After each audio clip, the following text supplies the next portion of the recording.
গভীর সমুদ্রে অতুলনীয় হিংস্র দানবের সন্ধান। চলুন বিস্তারিত জেনে নিই ফ্রিকি নিউজে। ভিডিওটি ভালো লাগলে লাইক করতে এবং কমেন্ট করে আপনাদের মতামত আমাদের সাথে শেয়ার করতে ভুলবেন না। কিন্তু সমুদ্রের তলদেশের কতটা খবর আমরা জানি। ডিজনির ক্যামেরায় তোলা জুল ভার্নের 20,000 লিগস আন্ডার দ্য সি থেকে শুরু করে হালের ডিপ ব্লু সি পর্যন্ত সাগর রহস্যের হাতছানি শেষ পর্যন্ত ইশারার পাত্রই থেকে যায়। আজও সমুদ্র থেকে এমন কিছু প্রাণী উঠে আসে যাদের সঙ্গে আমাদের তেমন পরিচিতি নেই। এদের দেখেই মনে হয় পূর্বে যেসব নাবিকরা যেসব সমুদ্র দানবের কথা বলেছেন তার সবটা কল্পনা নয়।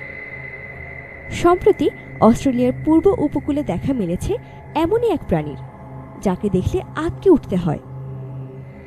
অস্ট্রেলিয়ান মেরিন ডাইভার্সিটি হাব এর সূত্রে জানা গেছে, গভীর সমুদ্রে অনুসন্ধান চালাতে গিয়ে ধরা পড়ে ইল মাছের মতো শরীর, সরীসৃপের মতো মুখ আর তাতে অসংখ্য ধারালো দাঁতওয়ালা একটি প্রাণী। যে গবেষক জাহাজ এই প্রাণীটিকে তোলে তার মুখপাত্র আশার ফ্ল্যাট জানিয়েছেন, এই প্রাণীটির দাঁতের গঠন এমনই যে এটি যদি কাউকে কামড়ে ধরে তার নিস্তার পাওয়া কঠিন।